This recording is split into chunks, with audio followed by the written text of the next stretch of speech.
여러분 안녕하세요. 저는 주한미군군 오산기지에서 선임소방검열관으로 근무하고 있는 이건입니다. 저는 올해 27년차 소방관이고요. 다양한 매체에 소방 칼럼을 기고하고 있는 소방 칼럼니스트로도 활동하고 있습니다.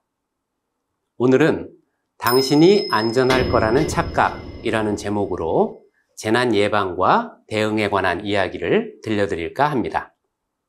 오늘 강의는 크게 3가지 내용으로 구성되어 있습니다. 첫 번째 장에서는 대한민국의 현 주소에 관한 내용입니다. 여러분이 이미 잘 알고 있는 바와 같이 블랙핑크나 BTS와 같은 K-팝을 대변하는 아티스트들이 지구촌을 뜨겁게 달구고 있습니다. 또한 오징어 게임이나 미나리와 같은 K-드라마와 K-영화도 전 세계에 주목을 받고 있습니다.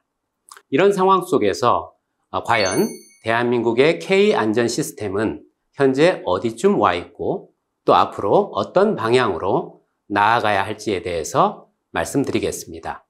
두 번째 장에서는 재난으로부터 우뚝 선 나라라고 평가받는 미국의 재난 대응 시스템에 대해서 간단하게 살펴보고, 마지막으로는 지난 10월 29일 발생했던 이태원 참사가 과연 우리에게 어떠한 교훈을 주고 있는지 살펴보는 것으로 오늘 강의를 마무리하고자 합니다. 자, 그러면 먼저 대한민국의 현 주소는 어디쯤 와 있는지 함께 살펴볼까요? 지난해 유엔에서는 대한민국을 이제 공식적으로 선진국이다라고 발표한 바 있습니다. 하지만 대한민국은 2009년도부터 경제협력개발기구 산하기구 중에 하나인 개발원조위원회에 가입해서 활발하게 활동하고 있습니다. 개발원조위원회는 쉽게 말씀드리면 전 세계 리더들의 모임으로서 도움이 필요한 나라에게 기술을 지원해주고 무상 원조를 해주는 리더들의 모임이 되겠습니다. 그래서 어떤 사람들은 대한민국이 선진국이 된 시점을 2009년도다라고 평가하시는 분들도 계십니다. 1950년부터 53년까지 6.25 전쟁을 치르고 대한민국은 무척이나 가난한 나라가 되었습니다. 수없이 많은 빌딩들이 무너져 내렸고 토지는 황폐해졌고 숫자를 헤아릴 수 없는 사람들이 다쳤거나 사망하기도 했습니다. 그래서 우리나라는 지구촌 여러 나라들로부터 도움을 받기도 했죠. 하지만 전쟁을 치르고 불과 60년도 되기 전에 대한민국은 고도의 압축 성장을 이루게 됩니다. 이를 증명이라도 하듯이 대한민국은 유엔에 11번째 많은 분담금을 내고 있습니다. 이 분담금은 대한민국이 지구촌의 번영과 평화를 위해서 얼마나 많이 기여하고 있는지를 보여주고 있습니다. 아마도 이렇게 짧은 기간에 고도의 압축 성장을 이룬 나라는 지구촌에서 대한민국이 유일하지 않을까 그렇게 생각해 봅니다. 대한민국의 위상이 높아지면서 대한민국 소방관들도 필리핀이나 베트남과 같은 동남아시아 국가, 그리고 아프리카 국가들, 또 도미니카 공화국 등 여러 나라의 안전 시스템 향상을 위해서 많은 기여를 하고 있습니다. 이러한 고도의 압축 성장 이면에는 또 대한민국이 고민해야 될 어두운 단면도 존재합니다. 지금까지 발생했던 여러 가지 대형 참사들을 살펴보면 대한민국이 안전에 대해서 얼마나 많이 고민해야 되고 또 현장에서 얼마나 많은 실천이 필요한지를 생각하게 만드는데요. 그렇다면 지금까지 발생했던 대형 참사 몇 가지 사례를 한번 살펴볼까요? 먼저 지난 1995년 발생했던 삼풍백화점 붕괴 사고입니다. 무려 502명이 희생되었고 2003년 대구에서 발생했던 지하철 방화 사건으로 192명의 안타까운 생명이 사라져 갔습니다. 2014년 세월호 참사 당시에는 304명의 희생자가 있었고 또 상당수는 학생들이었습니다. 지난 10월 29일 발생한 이태원 참사에서는 158명이 안타깝게 목숨을 잃었고 어렵게 살아남은 학생 한 명이 악성 댓글과 같은 2차 피해로 인해서 극단적인 선택을 한 것으로 알려져서 안타까움을 더해주고 있습니다. 이러한 재난의 원인을 살펴보면 상당수는 인간의 실수에서 비롯됩니다. 또 다른 실수는 많은 사람들이 현장에서 융통성이란 이름으로 안전의 원칙과 기준들을 쉽게 타협하고 또 양보하는 데 있다고 볼 수 있겠습니다. 이런 슬픈 역사가 반복되지 않도록 우리는 과거로부터 배우고 현재에 실천하고 또 미래를 보다 더 안전하게 설계하려는 노력이 필요하다고 말씀드릴 수 있겠습니다. 자, 그렇다면 재난관리의 4가지 요소에 대해서 한번 살펴볼까요? 재난관리는 크게 예방, 대비, 대응, 복구라는 4가지 단계로 구성되어 있습니다. 예방은 사고가 일어날 것을 예측하고 미리 준비하는 단계입니다. 예를 들면 안전보험에 가입을 한다든지 또는 태풍이 오기 전에 주변에 고정되지 않은 물건들을 밧줄과 같은 것들로 단단하게 고정시켜서 피해를 최소화시키는 것입니다. 재난관리에 있어서 예방은 대단히 중요합니다. 왜냐하면 예방은 적은 돈을 투입하면서도 더 큰 안전을 확보할 수 있기 때문입니다.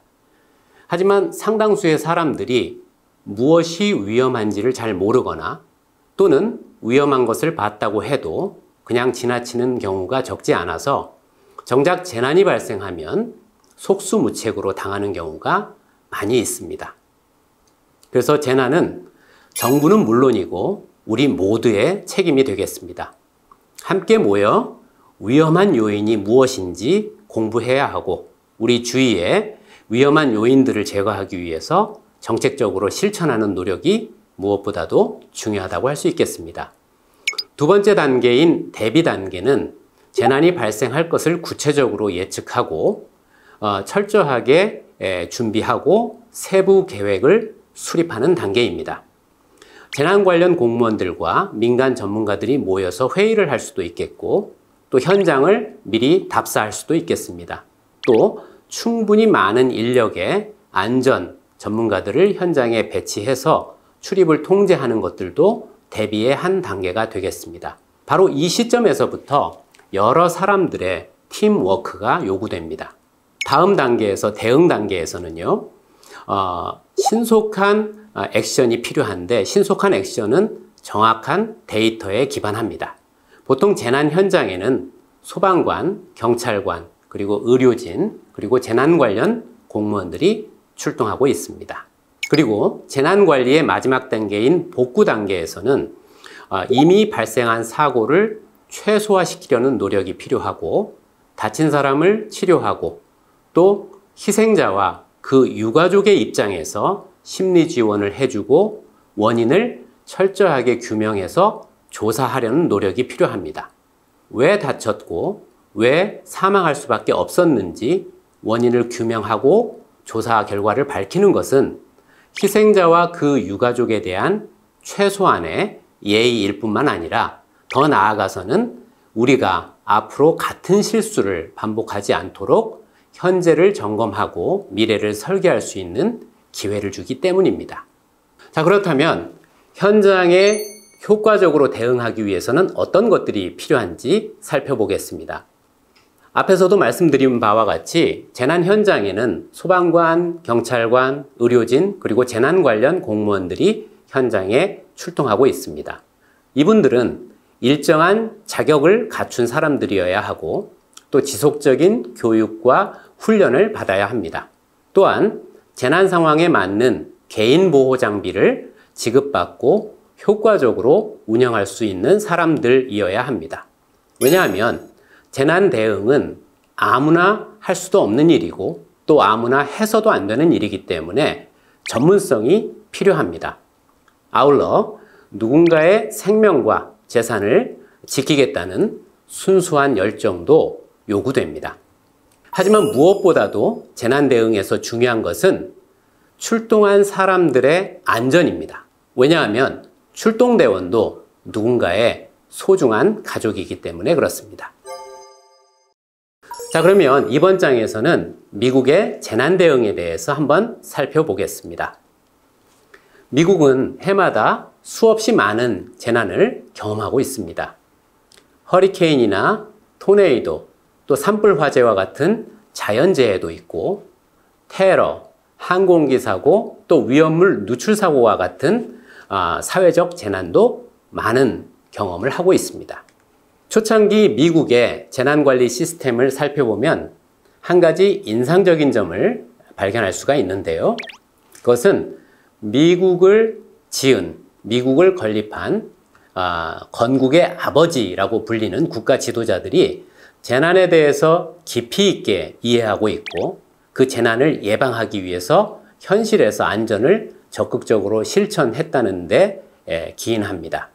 대표적인 예로 미국의 초대 대통령인 조지 워싱턴, 미국의 3대 대통령인 토머스 제퍼슨, 그리고 미국의 초대 우체국장이자 많은 책을 저술했던 벤자민 프랭클린 같은 사람들은 모두 의용소방대원 출신이라는 공통점을 가지고 있습니다.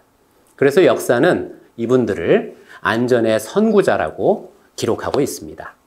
1679년 월급을 받고 본격적으로 화재를 진압하는 소방관이란 직업이 생긴 이후로 미국 사회는 소방관에 대한 깊은 신뢰와 응원을 보내주고 있습니다.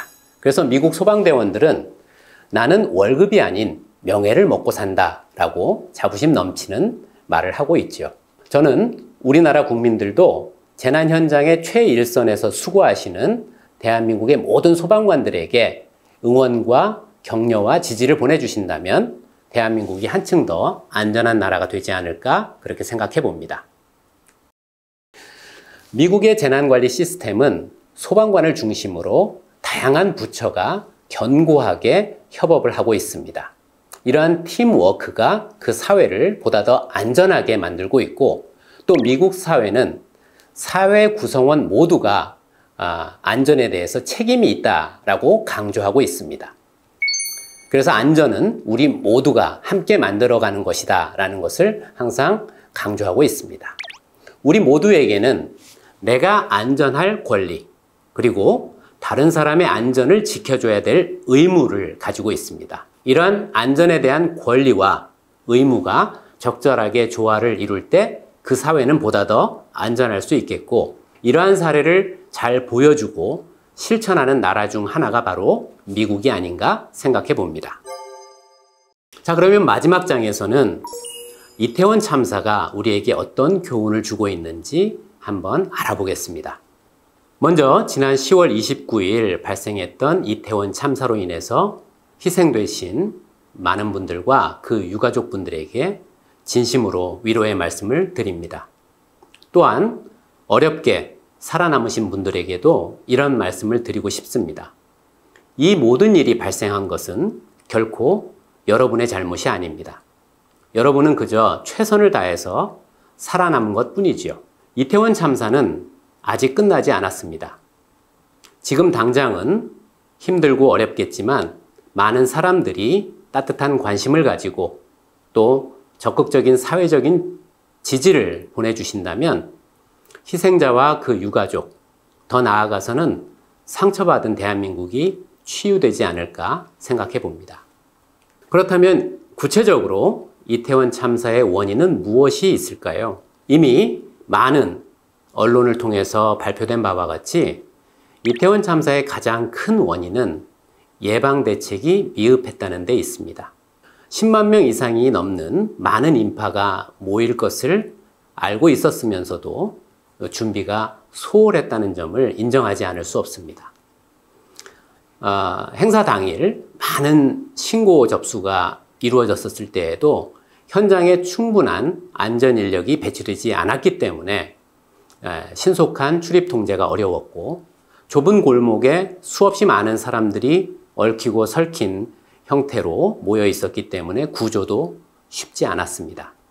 또 다른 원인은 대한민국 공직사회의 상명하복식 문화를 들 수 있겠습니다. 상명하복, 위에서는 명령하고 밑에서는 따른다 라는 내용인데, 저는 대한민국 공무원이라면 지휘 고하를 막론하고 위험성을 발굴하고 그 위험을 고치기 위해서 노력해야 된다고 생각합니다.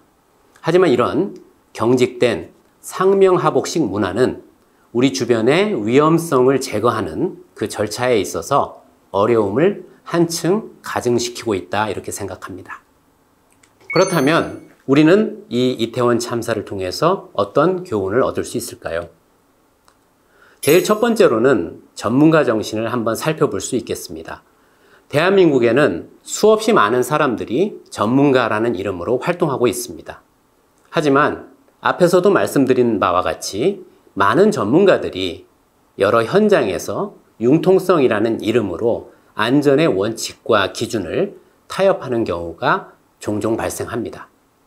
이번 이태원 참사를 계기로 다시 한번 전문가라는 이름의 무게감에 맞게 전문가 정신을 다시 한번 날카롭게 가다듬을 필요가 있고, 정부는 관계부처는 물론이고 민간 전문가들과 보다 더 견고한 재난 팀 워크를 구성해야 합니다.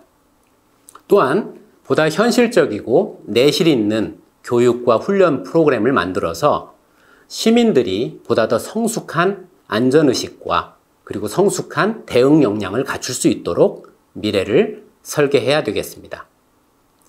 일반 생활에서는 정부가 또는 시민이 위험한 상황들을 상시 모니터링할 수 있게 해야 되고, 접수된 그런 위험 요소에 대해서는 신속하게 제거할 수 있도록 정책적으로 실천하는 것이 필요하다고 생각됩니다. 결국 재난은 대응보다는 예방이 무엇보다도 중요합니다. 대한민국 헌법에서 약속한 바와 같이 우리들의 자손이 안전하게 살도록 그렇게 해주겠다는, 그래서 우리가 안전하다는 것이 착각이 아니라 깊은 신뢰로 뿌리 내릴 수 있도록 정부와 그리고 우리 어른들의 책임 있는 실천 필요하다고 생각합니다. 오늘 강의를 경청해 주셔서 대단히 감사합니다.